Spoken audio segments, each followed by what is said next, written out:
सहजात्म स्वरूप परम गुरु श्रीमद् सद्गुरुराजचंद्र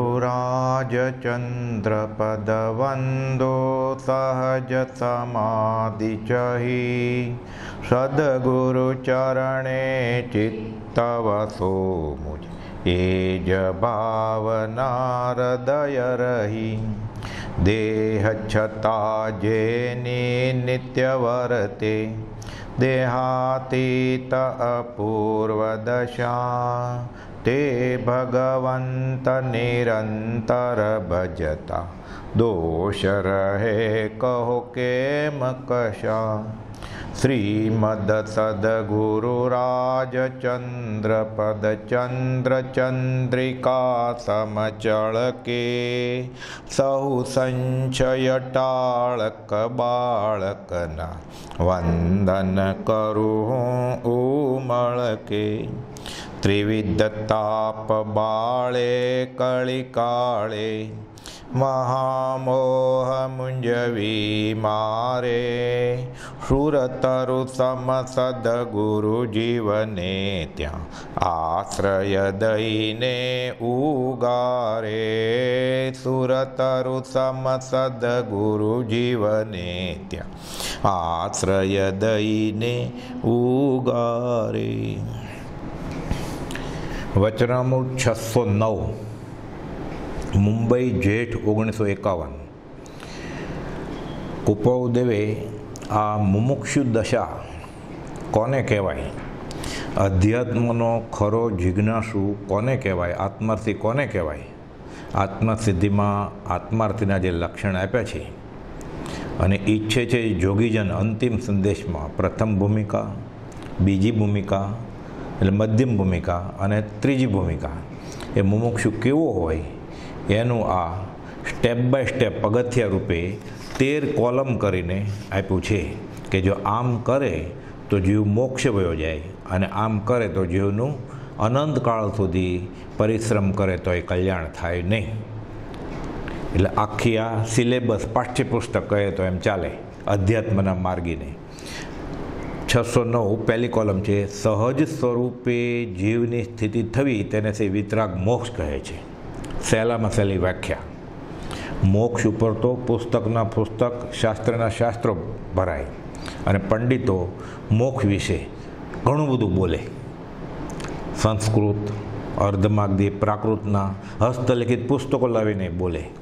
સિદ્ધશિલા, અગુરુ, લઘુ, શુદ્ધ ચૈતન્ય દ્રવ્ય, અહીંયા કૃપાદો લખે છે સહેલામાં સહેલી વાક્ય કે સહજ સ્વરૂપે જીવની સ્થિતિ થવી। સહજ એટલે સાથે જન્મેલું અનંતકાલથી જે છે જ એ ભૂલાઈ ગયું છે એનું નામ સંસાર, અને એ થઈ જાય કે પોતે છે જ અને પોતે છે એ પહેલાં જ્ઞાનીનું માને, પછી એ પ્રમાણે શ્રદ્ધે એટલે સમ્યક જ્ઞાન ને સમ્યક દર્શન, અને એ પ્રમાણે પછી એનું આચરણ થાય મનથી, વચનથી, કાયાથી, એટલે સહજ સ્વરૂપ થઈ જાય એટલે એનો મોક્ષ થઈ ગયો। પછી એ લાખો વર્ષો તક જીવવું, આ મૃત્યુ આજે આવે એ મોક્ષ જ છે। હરતા ફરતા એ સામાયિક ક્ષમતામાં છે, હરતા ફરતા એ ભગવાન જ છે। તો પછી કર્મ દેખાય છે તો સામાન્ય જીવને એ અટપટી દશાથી વર્તતા એવા જ્ઞાની ઓળખાય નહીં, પણ એ આત્મામાં જ રમણ કરી રહ્યા હોય છે। 14 રાજલોકમાં વિચારતા એને અંતરાય નહીં કોઈ, બધા રસ્તા એના માટે ખુલ્લા છે, એ બંધાવાના નથી, કેમ કે ઘાતિયા કર્મ બધા વયા ગયા છે, અઘાતી બાકી છે। નામ, આયુષ્ય, ગોત્ર અને વેદની, અને ખાસ તો આપણે તો એમ જ સમજવાનું કે જગતના કલ્યાણને અર્થે હજી એ મન, વચન, કાયના યોગ પ્રવર્તાવી રહ્યા છે। કેમ તો કે આપણે પ્રદર્શનમાં જોયેલું એમ આખું એનું જીવન બોધમય જ હોય છે, એ અભિન્ન બોધમય જ હોય છે। એટલે સહજ સ્વરૂપે જીવની સ્થિતિ થવી તેને સે વિતરાગ મોક્ષ કહે છે, આનો મોક્ષ। હકીકતમાં પોતે મૂળ દ્રવ્ય જ છે। મેરો એક આત્મ તામ મમત જુ કિનો ઓર સબે ભિન્ન, પણ આ સંયોગ થયો છે એને। આમ તો આત્માને કર્મ વળગતા જ નથી, કર્મને લીધે કર્મ વળગે છે, એટલે કર્મને વળગે છે, આત્માને નહીં। કેમ ઉદય આવેલી સ્થિતિમાં જીવ ભાવથી રાગ દ્વેષ, રતિ અરતિ, હર્ષોક કરે એટલે એ પ્રમાણે પાછા નવા કર્મ બાંધે. એ કર્મફળ જૂના વેદતો જાય છે અને ખપાવતો જાય છે, નવા બાંધતો જાય છે. જે કર્મફળને વેદતો આત્મા સુખી દુઃખી થાય છે, તે ફર્ય બાંધે અષ્ટવિધના કર્મને દુઃખ બીજને. સમયસારની ગાથા છે કે કર્મફળને વેદતા જીવ સુખી કે દુઃખી થાય એટલે 8 પ્રકારના કર્મ બાંધે. પછી સુખી થાય તોય બાંધે, ઈચ્છ્યું કે મર્યો. દુઃખી થાય એટલે આર્ત ધ્યાનમાં છે તોય મર્યો. પછી એ કયા કર્મના ભાંગામાં જાય? જ્ઞાનાવર્ણ્ય, દર્શનાવર્ણ્ય, વેદની અંતરાય, નામ, આયુષ્ય, ગોત્ર, એ બધા 8 ખાતામાં જાય. એમાં સમયે સમયે જીવ આયુષ્ય કર્મ બંધાઈ ગયું, બાકીના 7 કર્મો જીવ અનંત સમય અનંત કર્મો જીવ અનંતકાળથી બાંધ્યા જ કરે છે. જૂના ખપાવતો જાય છે, પણ સુખ દુઃખ એમાં અનુભવીને ભોગવતો જાય છે, એટલે નવા બંધાતા જાય છે. હવે એ જેમ છે એમ સહજ જળની જેમ ભોગવી લે. ભાવ અસંગ હોય સંગમાં અને ભોગવી લે તો નવા કર્મનું બંધનું કારણ ન થાય. એટલે ધીરે ધીરે એ કર્મનો ખાડો ખાલી થઈ જાય અને જીવ મુક્ત થઈ જાય, એને મોક્ષ. એટલે સહજ સ્વરૂપે જીવની સ્થિતિ થવી તેને સે વિતરાગ મોક્ષ કહે છે. અને આ જ મોક્ષ કયો? નિજ શુદ્ધતા. સિદ્ધો જૈસો જીવ હૈ, જીવ સોય શિવ હોય. કર્મ મેલકા આંતરા. પછી એ કર્મ અશુભ હોય પ્રાય અને શુભ પણ હોય, તે શુભાશુભ છેદતા ઉપજે મોક્ષ સ્વભાવ. એટલે સિદ્ધો જૈસો જીવ હૈ, જીવ સોહી શિવ હોય. કર્મ મેલકા આંતરા, બૂજે વિરલા કોઈ. કર્મ તો રહેવાના જ, કેમ કે આ શરીર જે મળ્યું છે ને એ બી દંડ જ છે જ્ઞાનીને પણ. અજ્ઞાન દશામાં બાંધેલા કર્મ, જ્ઞાનીને જ્ઞાન થયા પછી પણ ઉદયમાં આવે. જ્ઞાની અત્યારે આપણી જેમ મન વચન કાયના યોગ સાથે દેહધારી છે. એ દેહ પણ એને પણ દંડ રૂપે જ મળ્યો છે. આપણે બોલીએ જ ને પ્રતિક્રમણમાં 4 ગતિ 24 દંડક જીવાયોને જીવો. એટલે આ શરીર તનુધારી કોઈ ન સુખિયા, જે દીઠા તે દુખિયા રહી. એટલે શરીર પણ એ મહાવીર સ્વામીને કાનમાં ખિલ્લા ભોકાવાના બાકી હતા. ઋષિનાથ ભગવાનને 1 વર્ષ ભૂખ્યા રહેવાનું હતું. પાર્શ્વનાથ ભગવાનને કમઠથી 8 ભવનું ચાલ્યું આવેલું જે કમઠનું વેર, એ માર સહન કરવા માટે અવતાર મળતો હતો. પણ આપણે એ ઉપસર્ગોને યાદ કરી, એ કેવી રીતે એમણે ખપાવ્યા છે એ યાદ કરી, અને આપણે તો એમ જ સમજવાનું કે કર્મ ઉદય જીનરાજનો ભવિજન સહાયક થાય. આ અનાદિકાલથી ચાલે છે. કર્મને વળગે જ છે. તો કર્મ આત્માને નથી વળગતા? ના, કર્મને વળગે છે. પણ શરૂઆત ક્યાંથી થઈ? તો પહેલું કર્મ આત્મા શુદ્ધ તો હતો જ નહીં ક્યારે, અનાદિથી. સિદ્ધશિલાથી કયા જીવ ફરવા નથી આવ્યો 14 રાજલોકમાં. તો પહેલું કર્મ ક્યાંથી વળગ્યું? ક્યારે વળગ્યું? ત્યારે તો આત્માને વળગ્યું છે ને. આ એક ગૂઢ રહસ્ય છે. જડ ચેતન સંયોગા ખાણ અનાદિ અનંત. કોણે વળગાડ્યું? કોઈ ન કરતા તેનો ભાખે જીન ભગવંત. આ જ્યાં સુધી પરમ અવઘાડ દશા ન આવે, કેવળ જ્ઞાન ન થાય, ત્યાં સુધી આ અનાદિપણું આ ખબર ન પડે કે કર્મ અને જીવનો સંબંધ અનાદિ છે. એટલે કુપદો લખ્યું છે. આમ તો કેવળ જ્ઞાન એટલે શું? કેવળ જ્ઞાનથી કાંઈ અજાણ્યું ન હોય. એટલે એને ખબર હોવી જોઈએ ને કે પહેલું કર્મ આત્માને કયું વળગ્યું, કે પહેલો જીવ મોક્ષે કોણ ગયો હશે. પછી કુપદો લખ્યું છે કેવળ જ્ઞાનથી કંઈ અજાણ્યું નથી, અને કેવળ જ્ઞાનથી પણ પાર પામી શકાય નહીં, એવું છે આ.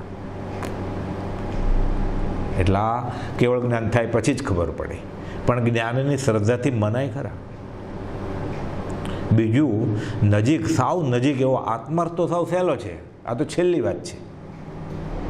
પછી પહેલાં વળગ્યું કે ન વળગ્યું એની ક્યાં વાત જ છે.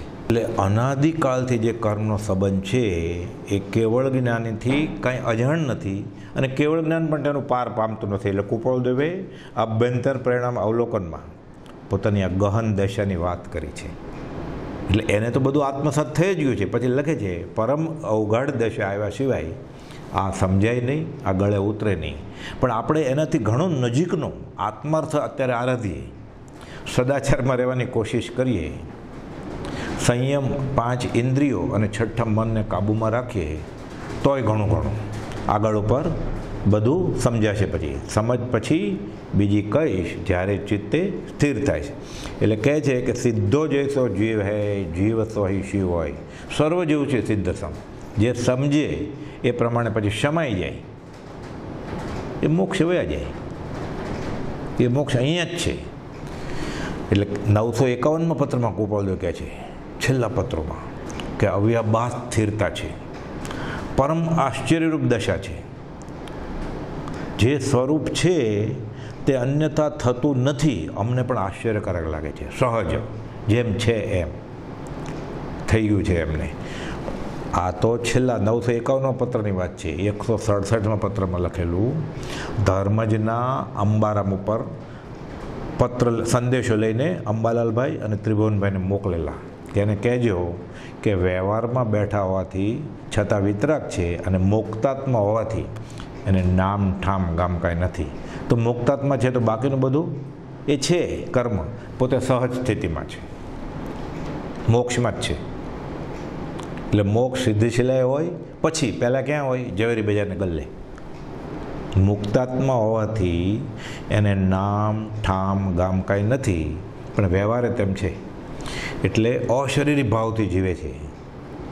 એટલે આત્મા ચેતન દ્રવ્ય, એને કર્મ વળગ્યું. શરીરે પર કર્મ જ છે, નો કર્મ પૂદગલ જડ છે, એ છૂટો થઈ જાય નથી. એટલે બાકીનું જે વધ્યું એને મોક્ષ.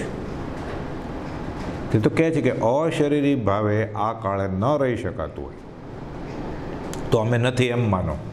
એટલે મોક્ષ ન થતો હોય, સદેહે મોક્ષ ન હોય આ કાળે તો અમે નથી એમ માનો. એમ થયું ને.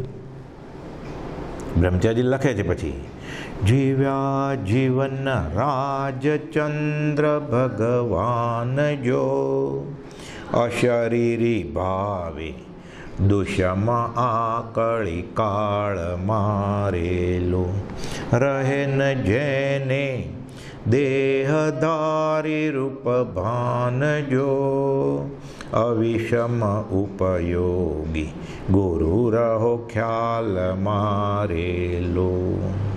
અશરીરી ભાવ એટલે શરીર નથી, એટલે મન વચન અને કાયાના યોગ નથી, તો બાકી શું વધ્યું? આત્મા સહજ. તો સહજ સ્વરૂપે સ્થિતિ થવી તેને વિતરાગ મોક્ષ કહે છે. તો આ કાળે મોક્ષ હતો કે નહીં? છે કે નહીં? આખું કૃપાળદેવનું જીવન જ આગમ છે, 14 પૂર્વ છે. એટલે એણે લખ્યું લિખિતન અભિન્ન બોધમય, બોધ સ્વરૂપના યથાયોગ્ય. આખા બોધ સ્વરૂપ જ છે કૃપાળદેવ. એટલે સહજ સ્વરૂપે આ મોક્ષું સહજ સ્વરૂપે જીવની સ્થિતિ થવી. આ જ વાત શંકરાચાર્ય કહ્યું છે કે મોક્ષ એટલે શું? તો કે બંધાણો એટલે શું? પહેલાં એ કહો તો કે બધો કો કોણ બંધાયેલો છે? એટલે સંસારી કોણ છે? જીવ. મોક્ષમાં ન એવા કોણ છે? તો કે વિષય અનુરાગી. તો કે કોવા વિમુક્તો. મોક્ષ કોણ છે? કોનો છે? તો કે વિષય વિરક્ત. તો શરીર જ નથી, ઇન્દ્રિયો જ નથી, મન નથી, તો બાકીનું વધ્યું એ મોક્ષ. આ સદેહ મોક્ષ, આ સાકાર પરમાત્મા. આપણે જે ભગવાન કરીએ છીએ એ નિરાકાર પરમાત્મા, સિદ્ધ દ્રવ્ય, ચેતન દ્રવ્ય. જેમ ખાંડમાં સોનું હોય, યુરેનિયમ હોય, કેડમિયમ હોય, એમ શુદ્ધ ચેતન દ્રવ્ય એ સિદ્ધશિલાએ હોય. આપણે નિરંજન, નિરાકાર, અગમ, અગોચરને પકડવામાં અને આ દેખાય એવી વસ્તુ છે, આ સંભળાય, આ વંચાય એવા સાકાર પરમાત્માને મૂકીને નિરાકાર પરમાત્માને. એટલે કૃપાળદેવને આત્મસિદ્ધિની 11મી ગાથામાં લખવું પડ્યું કે પ્રત્યક્ષ સદગુરુ સમ નહીં, પરોક્ષ જીન ઉપકાર. બે જીન જ છે, એક સહયોગી છે, બીજા અયોગી છે. એટલે કહે છે, એટલે શંકરાચાર્ય કહે છે કોવા વિમુક્તો વિષય વિરક્ત આ માર્ગ છે. અને ગોપાલદેવ લખ્યું છે ને આભ્યંતર પરિણામ અવલોકન હાથનોંધમાં કે પહેલીમાં 5મી કોલમમાં છેલ્લા માર્ગનો નિશંક જિજ્ઞાસુ છે. આ છેલ્લો માર્ગ છે. એ સહયોગી હોય તો 12 થી 13 ને 13 થી 14 સુધી, 14 પછી અયોગી,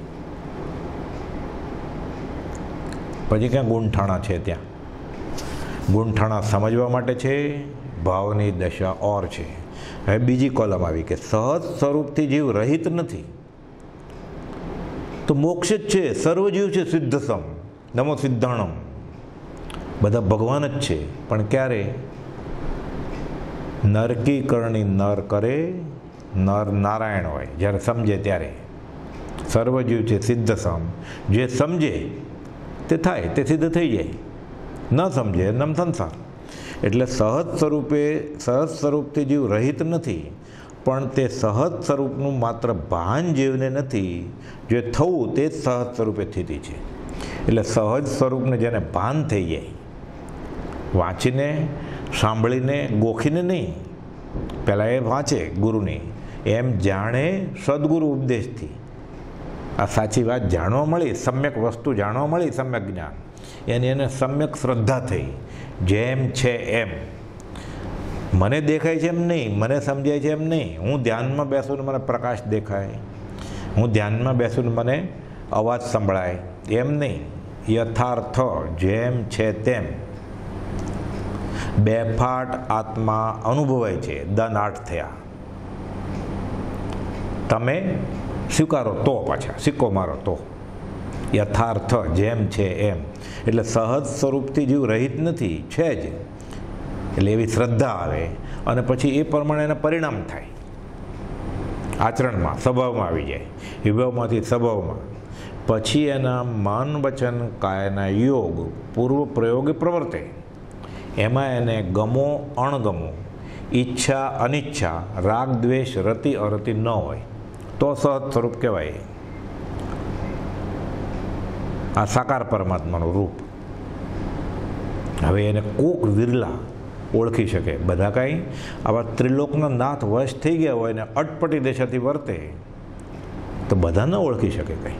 એટલે કહે છે સહજ સ્વરૂપથી જીવ રહિત નથી, પણ તે સહજ સ્વરૂપનું માત્ર ભાન જીવને નથી, એ માનવા તૈયાર નથી. એણે વાંચ્યું, એણે ગોખ્યું, એણે સાંભળ્યું, એણે ઘૂંટ્યું, પણ એને અંદરથી રણકાર થતો નથી કે આમ છે. એ થાય એટલે પોતે ભગવાન થઈ જાય. એટલે માત્ર સહજ સ્વરૂપનું ભાન જીવને નથી, જે થવું તે સહજ સ્વરૂપે સ્થિતિ છે. એટલે આ થઈ ગયું એટલે મોક્ષ થઈ ગયો. તો પછી તો આયુષ્ય હોય તો આયુષ્ય પૂર્ણ મટીએ દૈહિક પાત્ર છે. અને આયુષ્ય હોય ત્યાં સુધી પોતાના આચરણથી બીજાને દાખલો બેસાડે, અને એવો યોગ હોય તો બીજાને છૂટવાનો માર્ગ બતાવે. કર્મ ઉદય જીન રાજનો ભવિજન સહાયક થાય. એટલે ભગવાન મહાવીરનું કે ઋષભનાથ ભગવાનનું આખું ચરિત્ર બીજાને બોધ માટે છે. આપણે એનો ઉદય નહીં જોવાનો, આપણે એની દશા વિચારવાની. એટલે છેલ્લામાં મોક્ષ કયો નિજ શુદ્ધતા, તો બાકી તો બધું છે. આ બધું બદલતું દેખાય છે. જીવનની ઉત્પત્તિ અને રોગ શોક દુઃખ મૃત્યુ, આ તો દેહનો સ્વભાવ છે. દેહનો સ્વભાવ જીવપદમાં જણાય છે. એવો જે અનાદિ, આવું ક્યારથી જણાય છે? એ કૂતરો હતો, ગધેડો હતો, વાંદરો હતો, માણસ હતો, દેવગતિમાં હતો, ત્યારે આમ જ સમજતો હતો કે જીવની ઉત્પત્તિ અને રોગ શોક દુઃખ મૃત્યુ દેહનો સ્વભાવ જીવપદમાં જણાય છે. એવો જે અનાદિનો મિથ્યાત્વ ભાવ જ્ઞાનીના વચન વડે દૂર થઈ જાય છે. એવું થાય એટલે પછી બંને દ્રવ્ય નિજ નિજ રૂપે સ્થિત થાય છે. એટલે સ્વસ્વરૂપમાં સ્થિતિ થવી એને શ્રી વિતરાગ મોક્ષ કહે છે. 692માં તે ભવે અથવા ભાવિ એવા થોડા કાળે પણ સ્વસ્વરૂપમાં સ્થિતિ કરે એટલે એનો મોક્ષ થઈ જાય. એ જ ભવે અથવા ભાવિ એવા થોડા કાળે મોક્ષ થઈ જાય. મોક્ષ જેને આપણે મોક્ષ માનીએ છીએ એ સિદ્ધશિલાએ જવાય કે નહીં, એ રસ્તો ખુલ્લો છે કે નહીં, પણ આ સહજ સ્વરૂપે સ્થિતિ થવાનો તો રસ્તો ખુલ્લો છે ને, વિભાવ છોડવાનો રસ્તો ખુલ્લો છે ને, મન વચન કાયાના યોગ રૂંધવાનો તો રસ્તો છે ને, વિષય કશાય છોડી દેવાનો તો રસ્તો છે ને, આગળ એ તો અહીંયા અનુભવાય છે ને. કર્મબંધ ક્રોધાદિથી અનેક ક્ષમાદિક તે પ્રત્યક્ષ અનુભવ સર્વને. એમાં શું સંદેહ આત્મસિદ્ધિમાં છે? આમાં તો શંકા નથી ને કે ક્રોધ માન માયા લોભ રોકી શકાય છે. આ માર્ગ પરલોકે કે સિદ્ધશિલાએ નથી, આ માર્ગ તો અહીંયા જ છે, એ તો સર્વને અનુભવમાં આવે છે વચ્ચે ઓછે અંશે. એટલે કર્મબંધ ક્રોધાદિથી અનેક ક્ષમાદિક તે પ્રત્યક્ષ અનુભવ તેને, પ્રત્યક્ષ અનુભવ સર્વને. એમાં શું સંદેહ? એટલે આમાં અર્ધમાર્ગી શીખીને શાસ્ત્ર વાંચવા જાય લાઇબ્રેરીમાં તો જ ખબર પડે કે ક્રોધ રોકી શકાય છે, લોભ હું જમવા બેસું અને મારે ખીર કેટલી લેવી એના માટે આગમ વાંચવું પડે, મારા હાથમાં છે ને ભાવતો. પણ જીવ પંડિતાઈથી બધું એટલું ગૂંચવી નાખે છે કે એને મોક્ષ અગમ્ય થઈ ગયો છે, સાવ સહેલો છે. કુપોલદેવે સાવ સહેલો કરી નાખ્યો. એટલે લખે છે કે મોક્ષ કયો નિજ શુદ્ધતા. તો આ બધું સુખ દુઃખ રૂપ દેખાય છે, તો આ તો કર્મનું ફળ છે. સુખ દુઃખ રૂપ કર્મ ફળ જાણો, નિશ્ચય એક આનંદો રે, ચેતનતા પરિણામ ન ચૂકે, ચેતન કહે જીન ચંદો રે. મૂળ ચેતન નામ કોનું હતું? જે પરિણામ ન ચૂકે એનું. જેને સુખ દુઃખ થાય છે એ તો શરીર છે, દેહનો સ્વભાવ જીવ પદમાં જણાય છે. તું જ્યારે આત્મા મટીને દેહ થઈ ગયો, તું આત્મા મટીને પિતા પતિ માતા બેન ભાઈ થઈ ગયો, પછી જન્મવાનું, બુઢા થવાનું, મરવાનું, સુખી દુઃખી થવાનું શરૂ થયું. એટલે જીવની ઉત્પત્તિ અને રોગ શોક દુઃખ મૃત્યુ આ તો દેહનો સ્વભાવ જીવ પદમાં જણાયો એને. એટલે કહે છે કે આ તો ચેતનતા પરિણામ ન ચૂકે, ચેતન કહે જીન ચંદો રે. એટલે સહજ જ છે પોતે તો. કુપોલદેવ તો લખે છે લેખિતન સમાધિ 261માં 385માં લખે છે શ્રી સ્વરૂપ સમ સ્વરૂપ, જેમ છે એમ સહજ. આભ્યંતર પરિણામ અવલોકન હાથનું પહેલીમાં ચોથું તો આખું સહજના મથાળા નીચે પોતાની દશા લખે છે આખી, કે હવે ધર્મ અર્થ કામ મોક્ષમાંથી એને બીજા કોઈ પણ વિષયમાં રસ છે જ નહીં. ધર્મમાં અર્થે નહીં ને કામે નહીં. અર્થ અને કામ એવા હતા કે ધર્મ પ્રેરે અને ધર્મ કર્યો હવે મોક્ષ પ્રત્યે. બસ એક વિષય સિવાય બીજામાં એનો ઉપયોગ તીક્ષ્ણ ઉપયોગ છે, પણ હવે જાય એમ નથી. એનો સ્થિર થઈ ગયા છે. સમાધિ એટલે સહજ સ્વરૂપથી જીવ રહિત નથી, પણ માત્ર સહજ સ્વરૂપનું ભાન જીવને નથી. જે થવું તે સ્વરૂપ તે સહજ સ્વરૂપે સ્થિતિ થવી તેમ છે, અને એનું નામ તો વિતરાગ મોક્ષ કહે છે. એટલે આવી વાત છે આ બધી. અને કૃપાલદેવ આનો દાખલો વ્યવહારિક સમજવા માટે છે. એ માને છે ખાલી, કાંઈ છે નહીં સહજ સ્વરૂપ રહી, એ મોક્ષ છે જ, સર્વજીવ છે સિદ્ધ સમ. એટલે આપણે બોલીએ ને વ્યવહારમાં આત્મા તો એ પરમાત્મા, પણ આ સીધો જોઈશો જીવ ઉપર કર્મમેલનો આંતરો આવી ગયો છે.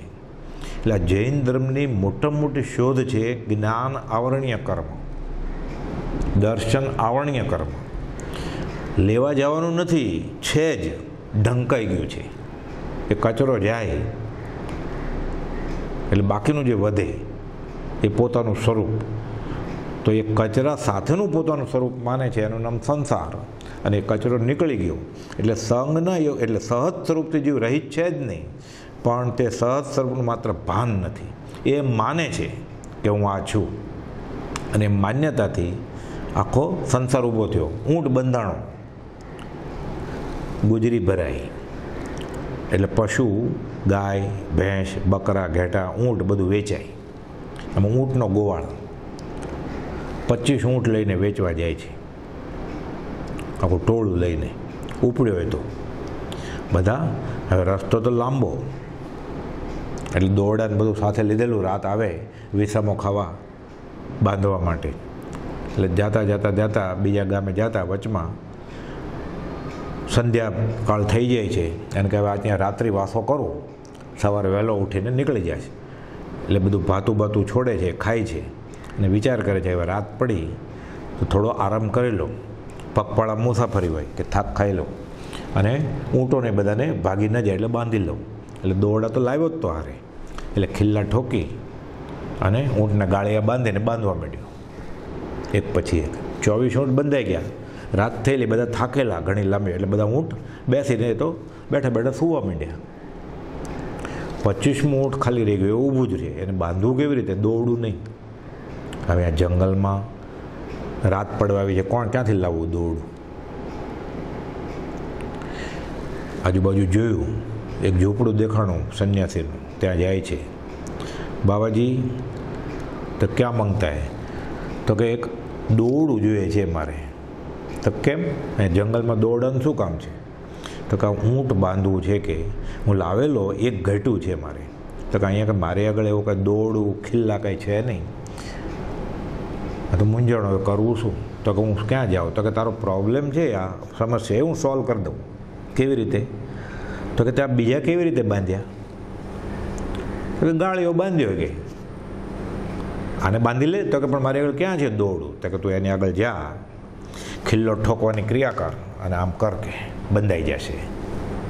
આમે કોઈ બીજો ઉપાય નહોતો એટલે ગયો. સંન્યાસી જ્ઞાની હતા. જાય છે ઊંટડા આગળ, ખોટું ખિલ્લો ઠોકીને આમ કરે છે, ઊંટડું સાચે બેસી ગયું હતું. કારણ કે બાબાજીએ કંઈક મંત્ર આપ્યો લાગે છે, પણ કામ થઈ ગયું. એ તો સૂઈ ગયો, થાક લાગ્યો એટલે ઘસાટ ઓછી કે હાથ મૂકીને. વહેલી સવાર થઈ એટલે ઉઠ્યો, બધા ઊંટને છોડવા માંડ્યો. એટલે ઊંટ તો રસ્તે હાલવા માંડ્યા. છેલ્લું ઊંટ તો બાંધ્યું હતું જ ક્યાં, એટલે એને છોડતો નથી, ઊભું જ નથી થતું. આ તો હાલવાની કોશિશ કરે તો આ તો ઊંટ ઊભું જ નથી થતું. એને લાકડી મારે છે તોય. કે બાબાજીએ ક્યાંક મંત્ર વિદ્યા કરી લાગે છે કે શું કરું? ગયા બાબાજી પાસે કે ઊંટ કેમ આવ્યો? કે તો કે ઊંટ ઊભો જ નથી થતો. તો કે બાંધ્યો તો બરોબર? તો કે હા, તો શું તો તમે કીધું તો એમ બધું કર્યું હતું, પછી છોડ્યો?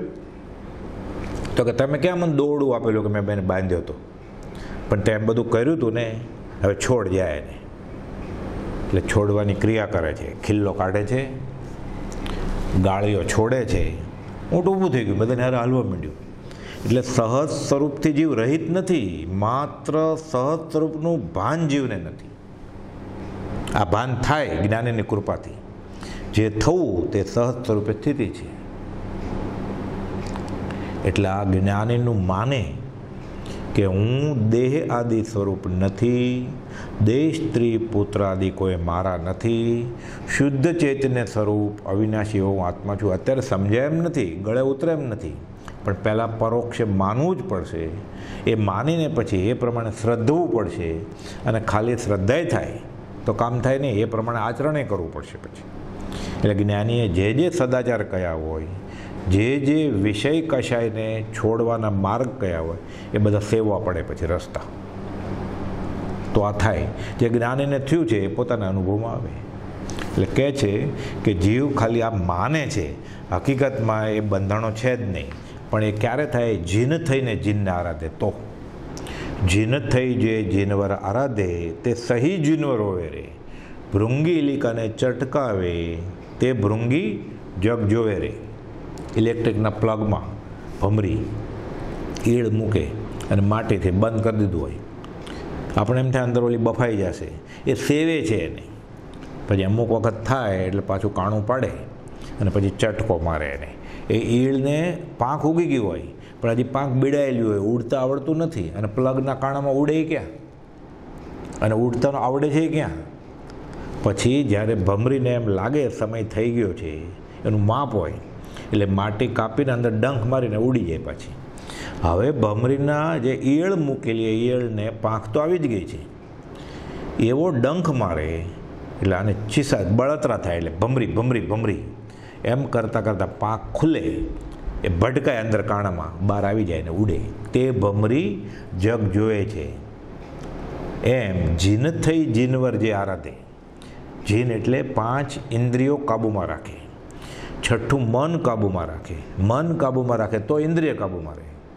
અને મન મારીને ઇન્દ્રિયને ન જ આપે જોતું હોય એટલે ધીરે ધીરે મન કાબૂમાં આવે.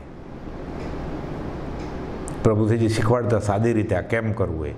મન કાબૂમાં આવે તો ઇન્દ્રિય કાબૂમાં આવે કે ઇન્દ્રિય કાબૂમાં આવે તો મન કાબૂમાં આવે? ચાનો ટાઈમ થઈ ગયો છે. પ્રભુજી કહેતા આ હું બેઠો લે, હવે ચા પીવા કેવી રીતે જાય? ઘંટ પડે તો એ નક્કી કરે કે હું ઉઠવાનો નથી. એટલે ઇન્દ્રિયોને ન જોતું હોય એ ઊભો જ ન થાય તો મનને ક્યાંથી મળે? અને મન મક્કમ હોય અભ્યાસથી, સત્સંગથી, સત્પુરુષના સત્સંગથી ને કૃપાથી તો એ મનમાં નક્કી કરે. પછી એ રસોડામાં ઊભો હોય તોય ચાની ઈચ્છા ન થાય. પણ એ તો છેવટની દશા ને, આપણે તો નિમિત્તવાસી છીએ. એટલે પ્રભુ કહે આ ઊભો, હું આ બેઠો, હું જવાનો નથી ચા પીવા. કેવી રીતે જશે? કબીર કહે છે મન જાય તો જાને દે, મત દાને દે શરીર, બિના ચલાએ કામથી ક્યાં લગે જાતી. બાણ હાથમાં જ ન લે, ખેંચે જ નહીં પણ જ ધનુષનું, તો તીર જાય કેવી રીતે? એટલે આપણે તો મન કાબૂમાં ન આવે તોય વાંધો નહીં, પહેલાં શરીર કાબૂમાં રાખવાનું. કેમ કે આપણે શરીર જ છીએ, આપણને દેહાદ્યાસ છે, એટલે ઉઠવાનું જ નહીં. એ ઊભો થઈ અને આઈસ્ક્રીમમાં ચમચી નાખે જ નહીં. પછી ભલે લાળ પડે મોઢામાં, જાપ કરતો જાય. ધીરે ધીરે એનું મન કાબૂમાં આવી જશે. અને મન કાબૂમાં આવી જશે પછી તો મન સાધ્યું તેણે સગળું સાધ્યું, પછી તો બધી ઇન્દ્રિય કાબૂમાં આવી જશે. એટલે કહે છે કે જીન થઈ જે જીનવર આરાધે તે સહી જીનવર હોય રે, ભૃંગીલિકાને ચટકાવે. એ સહી જીનવર થઈ જાય પછી તો જે સિદ્ધના દર્શન થાય છે એટલે જગતના વિશ્વ દર્શન થાય છે. જો થાય દર્શન સિદ્ધના તો વિશ્વ દર્શન થાય છે. પછી ક્યાં સવાલ જ છે? સૂરજ ઉગે એટલે આખો લોક પ્રકાશમાન થાય, એમ આત્મા દેખાય એટલે 14 રાત લોક પ્રકાશમાન થઈ જાય એને. જેમ સૂર્યના દીવા થકી અંધકાર સર્વ ગમાય છે. પછી તો થઈ જ જાય. એટલે જીન થઈને આ કરે, પણ આ થતું નથી. અને કુપોલદેવ તો ત્યાં સુધી લખ્યું છે કે પ્રત્યક્ષ યોગે વગર સમજાવે પણ સ્વરૂપ સ્થિતિ થવી સંભવે છે. 249માં ખાલી જ્ઞાનની આજ્ઞા આરાધ્યા કરે તો પુરુષાર્થ પ્રમાણે બધું હાથમાં આવી જાય. 194માં કહ્યું છે કે જેવા નરને સેવે છે એની બધી રિદ્ધિ સિદ્ધિ, એની દશા એ સેવનારને મળી જાય. જેવા નરને સેવીએ તેવી દે ફળપથ. કહે છે આગળ, પણ કેમ આ અટક્યું છે? ત્રીજી કોલમ, સંગના યોગે આ જીવ સહજ સ્થિતિને ભૂલ્યો છે. અનંતકાળથી આ સંગી છે, અસંગ થઈ શકતો જ નથી. સંગના યોગે આ જીવ સહજ સ્થિતિને ભૂલ્યો છે. સંગની નિવૃત્તિએ સહજ સ્વરૂપનું અપરોક્ષ ભાન પ્રગટે છે. પ્રત્યક્ષ બેફાટ એટલે સંગના યોગે જીવ ભૂલ્યો છે. અને અધ્યાત્મના માર્ગમાં એ સંગના યોગે ભૂલ્યો એટલે કુગુરુને વળગ્યો છે, કુસંગીને વળગ્યો છે. એટલે ધર્મને નામે અધર્મ સેવે છે. અને મેં ધર્મ સેવ્યો એ કૃતકૃત્યતા વેદે છે. એટલે સંગના કે વિપરીત સમજાવે છે. હવે પોતે જ શંકામાં ગળગા ખાતો હોય તો સામેવાળાને નિશંક માર્ગ કેવી રીતે સમજાવી શકે? કુપોલદેવ કહે છે. સૌભગભાઈ કહેતા ફલાણા મહારાજને કહો ને, ફલાણા મહારાજને કહો ને, એટલે ઘણા જીવોનો ઉદ્ધાર કરે. કુપોલદેવ કે પોતે જ હજી શંકામાં ગળકા ખાય છે તો એ નિશંક માર્ગ બીજાને કેવી રીતે ઉપદેશ છે? એટલે સંગના યોગે જીવ ભૂલ્યો છે. અજા કુળગદ કેસરી. અને આવો સંગ થાય એટલે બધા સરખા જ હોય, બધા પોતાને માને છે કે અમે ધર્મેશ છીએ, એટલે આ માને અમે ધર્મેશ છીએ. બધા કોણ છે? ઘેટા અને બકરા. એ ઘેટા બકરાના ટોળામાં આ સિંહનું બચ્ચું અજા કુળગદ કેસરી. જૈનમાં આ દાખલો છે, જૈનેતરમાં આ દાખલો બહુ બહુ પ્રચલિત છે કે ઘેટા અને બકરાનો ગોવાળ એને ચરાવવા લઈ જાય, સાથે સિંહનું બચ્ચું ભેગું થઈ ગયેલું. હવે એ સિંહના બચ્ચાને જન્મથી જન્મથી ક્યાં, અનાદિકાળથી ખબર જ નથી. એટલે એને એમ કે હું બી આ બધા છે એવો છું, ઘેટા અને બકરા જેવો. હવે કોક એ ટોળામાંથી એને છૂટો પડાવે, એ ટોળામાં એ છે એમાં એના કંઈ એવો પુણ્ય જાગે, એવો કંઈ સંગ થાય, કાં તો એવા સંસ્કાર હોય, કાં તો પૂર્વ પૂર્ણ હોય, કાં એવો કંઈ સંગ થાય તો છૂટે, નહીં તો કેવી રીતે છૂટે? આ બકરાનું બચ્ચા બકરા ઘેટાને સાથે આ સિંહનું બચ્ચું એ પોતાને બકરા ઘેટા સમજે છે અને કે ગોવાળ્યો એનો કે ચાલો બકરા ચાલો, એટલે એ ચાલે બધા સાથે. એને કે હું બકરો ઘેટો જ છું. હવે પોતે તો પોતાને જોઈ શકતો નથી. આત્મા પોતે પોતાને જોવે, આ પોતે પોતાને જોઈ નથી શકતો. એટલે બધા છે એ પ્રમાણે પોતે છે. હવે એકવાર એમાં સિંહ મળે છે ને, મોટો, અનુભવી, વૃદ્ધ, જ્ઞાની. એ સિંહ એને કહે છે કે તું આની સાથે ક્યાં બેઠો? આ બધા આ તું નથી, તું જે આની જેવો કંઈ તું નથી. તો કે એવું હોય કંઈ? એ માને. આ પહેલી વાર કહેવાય એવો અનંત કાળથી રખડતા રખડતા રખડતા પહેલી વાર એને સાંભળ્યું કે તું શરીર નથી. તો કે એવું હોય કંઈ? શરૂઆતમાં તો માનવા તૈયાર જ નથી, પણ કહે છે આવ તને બતાડું. જાય છે કૂવા કાંઠે, તળાવ કાંઠે, પ્રતિબિંબ પડે ને કે તું મારો ફોટો જોવામાં, હું કેવો છું? તો કે હા. તો કે તારો ફોટો જોતો એમાં પડછાયો પ્રતિબિંબ? તો કે હું તારી જેવો જ છું. તો કે ઓલા ઘેટા બકરા જોતો એ બધા, એ તો બધા ઘેટા અને બકરા હતા. કે તો તું એની જેવો છો કે મારી જેવો છો? તો કે તમારી જેવો છું. એટલે થોડું થયું, પણ તોય પાછું ત્યાં નજર જાય છે ને કે ઓલા ટોળા પાછું વયું જશે તો સંઘના યોગે પાછું ત્યાંય, તોય હજી બહુ સ્વીકારવા તૈયાર નથી. ઘણું બધું ખબર પડી એને કે આ વાત તો સાચી છે, પણ જવા દો ને ક્યાંક આ સંઘ વયો જશે તો. પછી કે જો હવે હું તેરાડ અવાજ કરું કે એમ કરીને સિંહ મોટી ત્રાડ પાડે છે. એટલે આ તો થોડો ડરી ગયો કે તું ત્રાડ પાડ, ડરવાની જરૂર નથી તારે. કે શરૂઆતમાં ડર લાગે, પ્રથમ દશાએ કાળકૂટ વિષ, પણ પરિણામે અમૃત છે. કે તું ત્રાડ પાડતો, તો એણે ત્રાડ પાડી. તો કે મારી જેવી જ છે કે નહીં? તો કે હા. તો કે હું તો ભૂલથી રહેલો એની હારે ભેગોથી વયો ગયો. એટલે જ્ઞાનીનું માને અજા કુળગત કેસરી. એવી રીતે જ્ઞાની કહે છે તું શરીરની આત્મા છું. એટલે સંઘના યોગે આજે માનવા તૈયાર નથી કે ત્યાં મજા છે, હું કરતો હોય જ કરવા દો. તો તું કરતો હોય કર, પણ તારું આ તું ભૂલીને કરો છો, તારું ગુમાવીને કરો છો. તું તો રાજા છો જંગલનો. તું બે બકરે બે નહીં, બકરી નથી, ઘેંટું નથી. તું માની જાય છે, મોટા સિંહને જોવે છે, એને ખબર પડે છે હું પણ આ જ છું, હું દેહાદી સ્વરૂપ નથી, હું શુદ્ધ ચૈતન્ય સ્વરૂપ આત્મા છું, તમે છો એવા જ હું છું. વંદે તદગુણ લબ્ધે. પણ માને તો આને શ્રદ્ધા જ નથી આવતી હતી. પછી તો થાય ત્યારે પછી એમ થાય, એને અહેસાસ તો આવે. પછી અજાગુતકળ કેસરી એ સિંહે સમજાવ્યું એટલે અહો સર્વજ્ઞ દશા વિતરાગી. પછી એને થયું તુજ મુજ શક્તિ સમાન. હા હા, પછી તો ઉપકાર વિદાય છે. અહો કે અહો સર્વજ્ઞ દશા વિતરાગી તુજ મુજ શક્તિ સમાન જય દેવજીનેન્દ્ર મહાન અહો રાજચંદ્ર ભગ. પછી તો ખબર પડી કે હું ભગવાન જ છું. પછી કે સિંહના બચ્ચોને કેવો આનંદ આવે. પછી એ શરૂ કરે 124મી ગાથા. અહો અહો શ્રી સદગુરુ, તમે છો એ જ હું છું. બધું આપી દીધું. વંદે તદગુણ લબ્ધે. આપવા જ બેઠા હતા. તો એ તો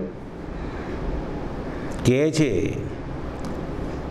કે તું ક્યાં ફસાણો છો? એટલે સંઘના યોગે જીવ ભૂલ્યો છે અને એટલે માનતો નથી. એટલે સંઘના યોગે ભૂલ્યો એટલે સુખી થવા માટે.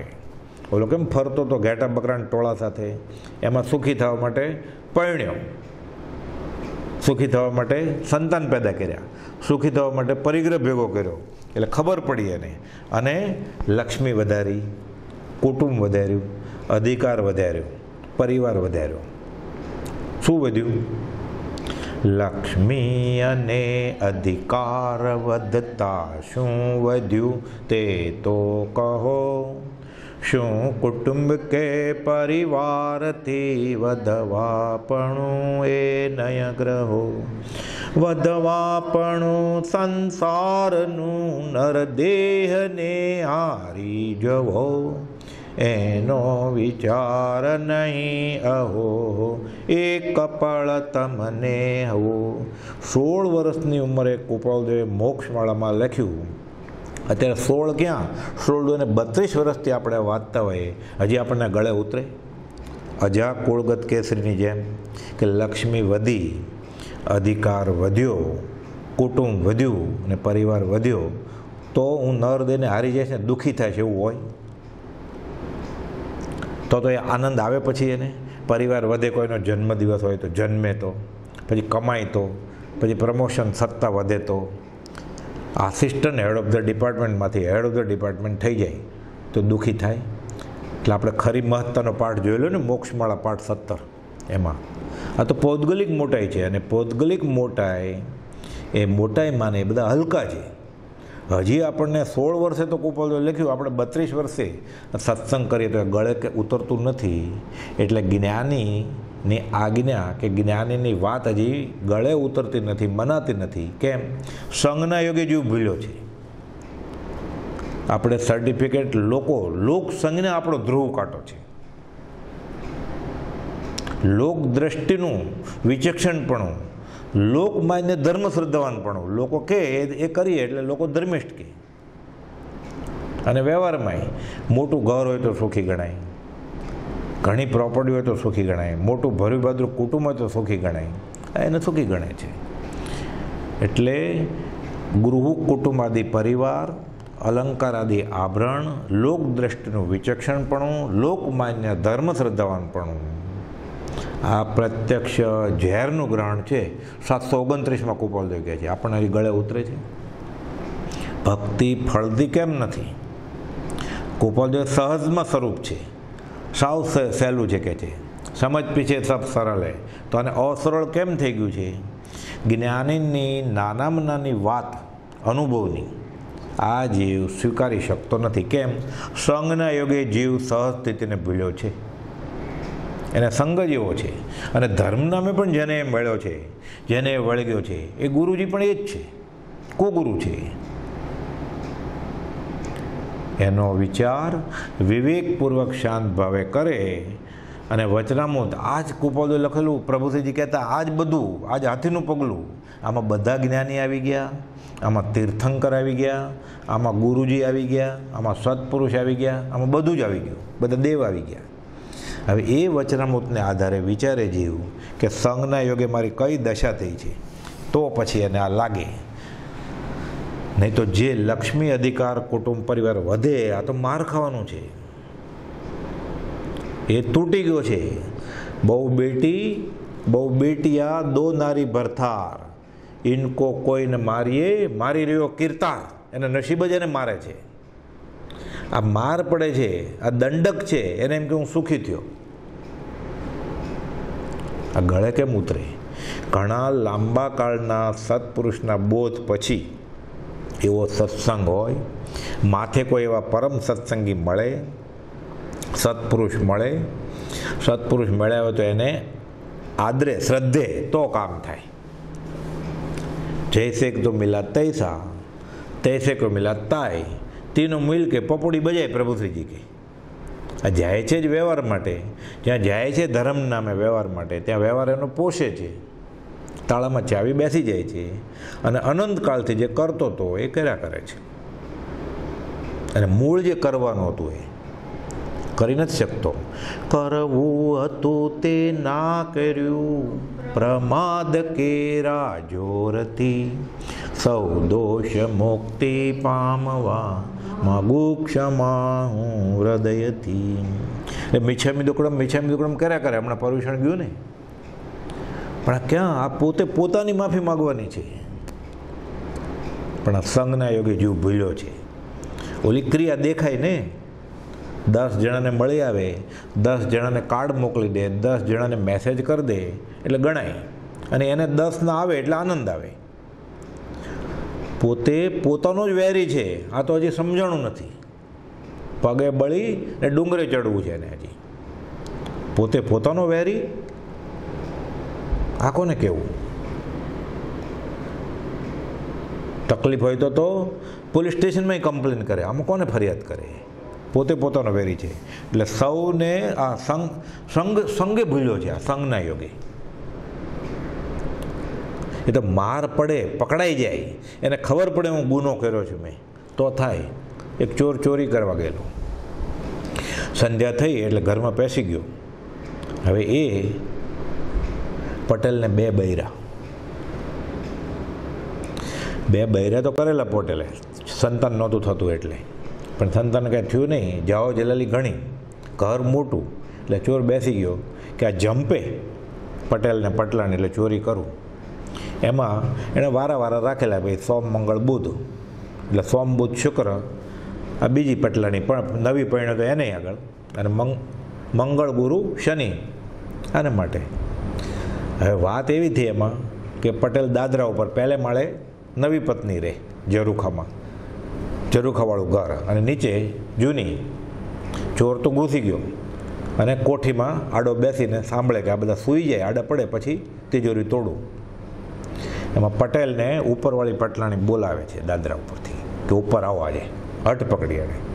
નવો પાણે લે નવી પટલાણી, તો નીચે પટલાણી તો જૂની સિનિયર, એનો હક વધારે લાગે ને, એટલે આ પટેલને ઉપરથી ઓલે ખેંચે છે હાથ તો ઉપર જ આવો. આ પટલાણીએ પકડે પગ કે નીચે જ આવો આજે. તો હવે 2 દિવસ તો આપ્યા હતા, સોમ બુધ શુક્ર અને મંગળ ગુરુ શનિ. રવિવાર કોને જાય? રવિવારનો દિવસ. ઓલી ઉપર ખેંચે, આ નીચે ખેંચે, કરવા તો લાકડું તોડતું હોય એમ. આ ચોર જોવે છે કે આમાં આ ઝઘડો શાંત થાય અને ક્યાંક સમાધાન થાય પટેલ ને પટલાણી વચ્ચે. નવી આગળ જાય કે જૂની આગળ જાય, કે મારું કામ પતે શાંત થાય. તો શાંત કાંઈ થતા નથી ને ઝઘડો તો વધ્યો, એમાં પકડાઈ ગયો છો. ઝઘડો ચાલ્યો સવાર સુધી, પકડ્યો પટેલે. પટલાણીઓને કહે છે કે હમણાં બાજુમાં રાખો, પહેલાં આને પકડો. ત્રણેય થઈને પકડીને નાખ્યો, હાજર કર્યો. ગુનો કબૂલ કરવા માટે હાજર કરે ને દરબારમાં, કર્યો કે સાચી વાત છે, આ તે ચોરી કરવા પેસેલો. આ ધ્રુજે છે કે આ સાચી વાત છે, તરત જ હા પાડી દે છે. તો તને સજા થશે, આ કે કરો. તો કે તું આટલો નિખાલસ છો? રાજાને દયા આવી કે બધું જે પૂછે, તું ઘરમાં ઘૂસેલો તો કે હા, ચોરી કરવાનો ઈરાદો હતો તો કે હા, તો ઘરમાં કોઠી પાછળ સંતાયેલો હતો હા, તો કે તોડવાનો હતો તિજોરી તો કે હા, બધી હા જ પડે છે. એટલે ગાંડો છે કે શું છે? પેલા કબૂલ ન કરે તો શિક્ષા નથી કરવી સાબિત ન થાય ત્યાં સુધી. રાજા નીતિવાન હતા, આ તો બધું કબૂલ જ કરે છે. તો કે હવે આટલો નિખાલસ છે એટલે એને પસંદગી આપે, ચાલો તને શું સજા કરીએ. વિચાર કરે છે, આ તો તૈયાર જ હતો.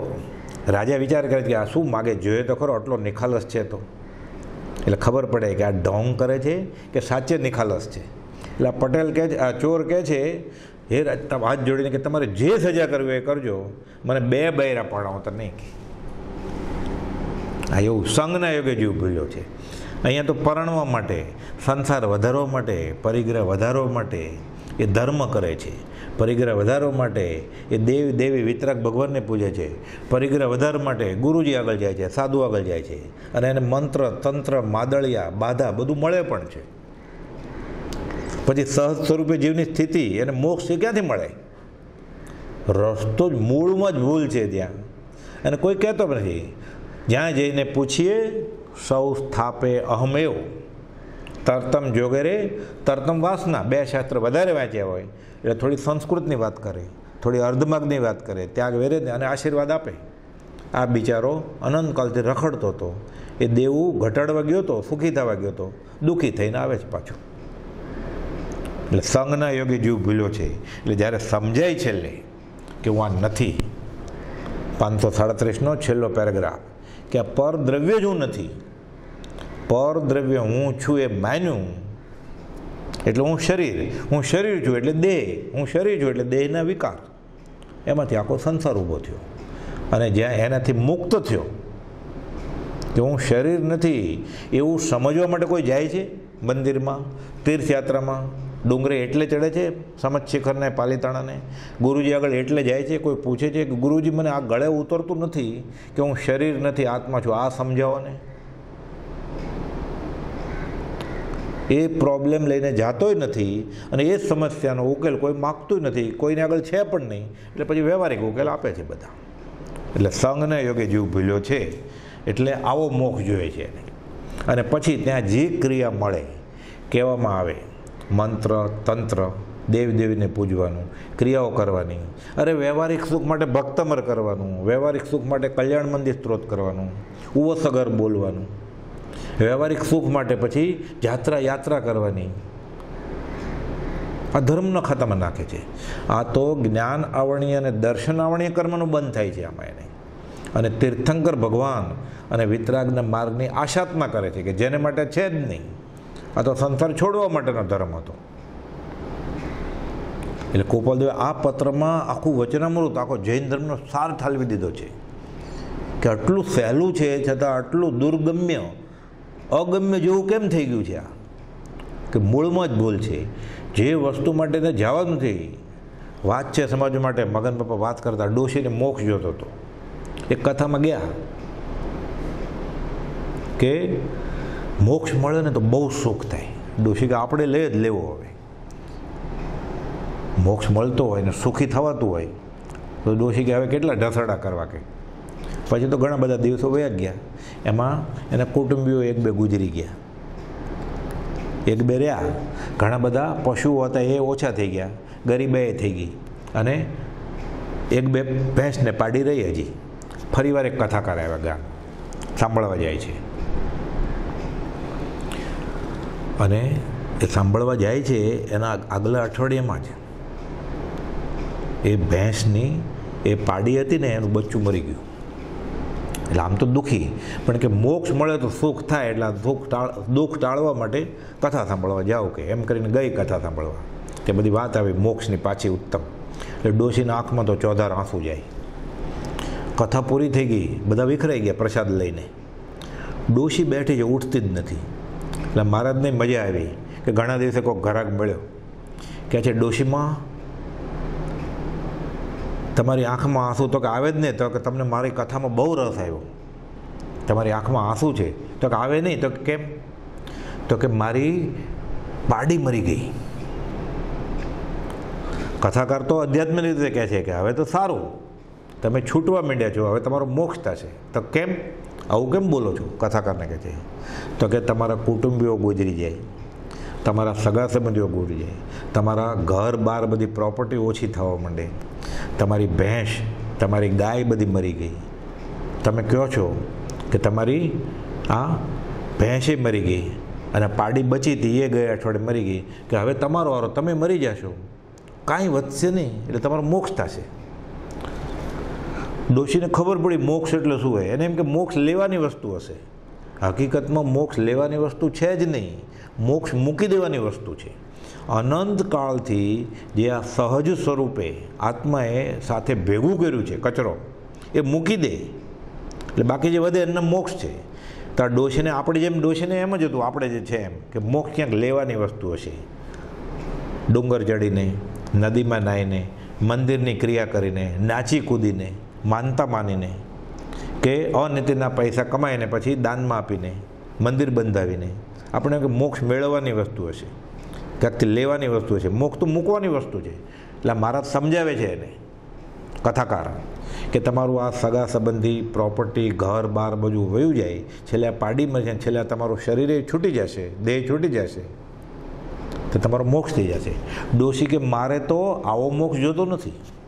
મારે તો ઘર રહે, વાડો રહે, ખેતર રહે, સગા સંબંધી રહે, ગાય ભેંસ ધણ રહે, પાડો રહે, પાડી રહે, બધું રહે, ને હું રહું, એવો મોક્ષ જોઈએ છે. આપણે આવો મોક્ષ લેવા નીકળ્યા છીએ, ડોશી જેવું. આપણે આ બધી ડોશી જ છીએ. એટલે મારું કુટુંબ, મારા પરિગ્રહ, મારા પૈસા, મારી આબરૂ સમાજની, આ બધું રહે, મારું શરીરે રહે, અને હું 5 ઇન્દ્રિયોના વિષય ભોગવ્યા કરું, અને મને ગમે છે કર્યા કરું. આવો મોક્ષ, સંસારનો નાશ, એનું નામ મોક્ષ છે. એ સંઘના યોગે જીવ ભીળ્યો છે. આવો મોક્ષ કેવી રીતે મળે? આવો મોક્ષ તો જૈનમાંય નથી, જૈનેતરમાંય નથી. એટલે આને તો સેથો માથે, એ કે જે ટાલિયા એસોસિએશન ઓફ બાળ છે, ટાલિયાનું એસોસિએશન છે વર્લ્ડમાં, એને પ્રમુખ થવું હતું. તો તાલ જોઈએ ને, તો કે મારે સેથો તો પાડવો જ છે પાછો. એક બાજુ પાથી પાડવી છે માથામાં, અને બીજી બાજુ ટાલ જોઈએ છે. એટલે મગન બાપા સમજાવતા, સેથો કે તાલ, બેમાંથી એક પસંદગી છે. તારે તાલ પાડવી હશે તો તને સેથો નહીં પડે, અને સેથો પાડવો હશે તો તાલ ક્યાંથી? વાળ છે તો માથા ઉપર. એટલે સેથો કે તાલ, આપણે સેથોય જોઈએ છે અને તાલે જોઈએ છે. આપણે સંસારે જોઈએ છે અને મોક્ષ પણ જોઈએ છે. તો કેવી રીતે? સંસારનો વિરોધાભાસી નામ એ મોક્ષ, ને મોક્ષનું વિરાધપત નામ એ સંસાર. એટલે કૃપાળુદેવે લખ્યું છે સંસારમાં રહેવું અને મોક્ષ થવા કહેવું એ બનવું અસુલભ છે. એક જ વાત કૃપાળુદેવે 2 વચનામૃતમાં લખી છે, વચનામૃત 86માં અને વચનામૃત 156માં 153માં. એમાં ખંભાતના મુમુક્ષુને લખ્યું છે 86માં કે સંસાર એટલે ત્રિભુવનભાઈ, અંબાલાલભાઈ, કિલાભાઈ બધા ખરા જિજ્ઞાસુ. એટલે કહે છે અનંતકાળનું પરિભ્રમણ હવે સમાપ્તાને પામે. એટલે કૃપાળુદેવ સંતોષ પામે છે કે તમને અનંતકાળનું પરિભ્રમણ હવે સમાપ્તાને પામે એવી ઈચ્છા જાગી. આપણે કલ્યાણનું કારણ છે જો ખરેખર ઈચ્છા હશે તો. અને અવસરે પૂછશો તો નિત્ય નિયમમાં શું કરવું એ પણ હું કહીશ, ધર્મનો સાચો માર્ગ કહીશ. પછી તો કહે છે એક પત્રમાં કે અમે હજુ સુધી અંબાલાલ સિવાય કોઈને માર્ગનો મર્મ કયો નથી. એટલે માર્ગનો મર્મ છે અમારી આગળ. પછી તો પાછા ઘણું બધું કહે છે કે એવા કોઈ સત્પુરુષને શોધો, એની તપાસ કરો, તમારું કલ્યાણ થશે કે નહીં. પછી એક પત્રમાં તો કહે છે કે ગ્રામિક ભાષા વાપરીને કે જો પૂર્વ પર અવિરોધ રહેતો હોય તો અમને માની લેતો હોય વાંધો નથી, તમે છૂટી જ જશો. અંબાલાલભાઈ તો પકડી લીધા હતા. એટલે એ પત્રમાં કૃપાળુદેવ કહે છે કે સંસારમાં રહેવું અને મોક્ષ થવા કહેવું એ બનવું અસુલભ છે. 2 વાત નહીં બને. ખરેખર નિશ્ચય છે જો છૂટવાનો કામી હશે તો એ બંધાવાનો નથી, અને બંધાવાનો કામી હશે તો એને કોઈ છોડવાનો જ નથી. કેમ? તો કે નિરંજન દિનબંધુની દ્રષ્ટિ જ એવી છે, છૂટવાના કામીને બાંધવો નહીં અને બંધાવાના કામીને છોડવો નહીં. જેને બધું જ જોતું છે સંસારમાં એને સંસાર જ મળવાનો છે, અધ્યાત્મમાં કંઈ મળવાનું જ નથી. જેને કાંઈ નથી જોતું એને બધું જ મળશે. એ જીવ ક્યાં ઈચ્છા તબે હે ઈચ્છા દુઃખ મૂલ, જબ ઈચ્છા કા નાશ તબ મીટે અનાદિ ભૂલ. અનાદિની ભૂલ છે આ ઈચ્છા. એ ઈચ્છાનો નાશ કરે, ચાહ મિટી, ચિંતા મિટી, મનવા બે પરવા, जिनको कछु न चाहिए वो शाहन का शाह. કછું ન ચાહીએ, શતાવધાન તો છોડ્યા. જગત સાવ સોનાનું થાય તો તૃણ વધે તો ઠીક, લક્ષ્મી, અધિકાર, કુટુંબ, પરિવાર વધે તો નરદેને હારી જવાનું. એ તો કુટુંબ માંડ્યા પહેલાં બોલ્યા. પછી કહે છે તીર્થંકરે કર્યું એ કરવું છે. તીર્થંકરે નથી થવું. તીર્થંકરનું નામકર્મ, ડિગ્રી નથી જોતી તીર્થંકરની. તીર્થંકર તર્યા અને ત્યાર્યા, અમે તરશું અને તારશું. અમારે તીર્થંકર થવું નથી.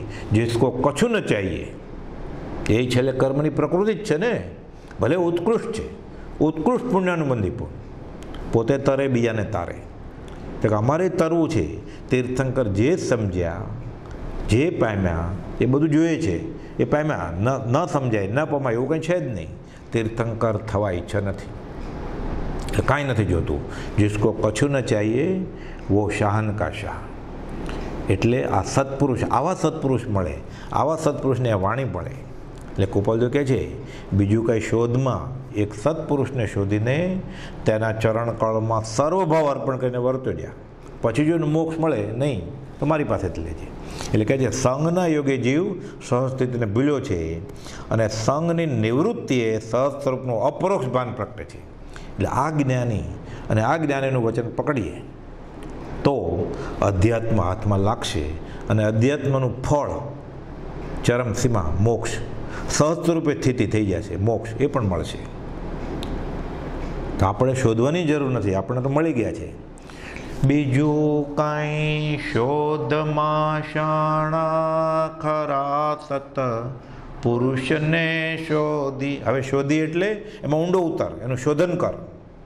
ચરણ કમળ માં બધા ભાવો સમર્પી પામી લે બોધી. પછી જો મોક્ષ ના પામે અમારે આપવો એવું ઉતાર્યું માન જેવી મો કયું છે જ્ઞાનીએ કેવું. એટલે સહજ સ્વરૂપે જીવની સ્થિતિ થવી એ સત્પુરુષ એને થઈ ગઈ છે, એ કરાવડાવશે આપણને, મોક્ષ આપશે. સહજાત્મ સ્વરૂપ પરમ ગુરુ.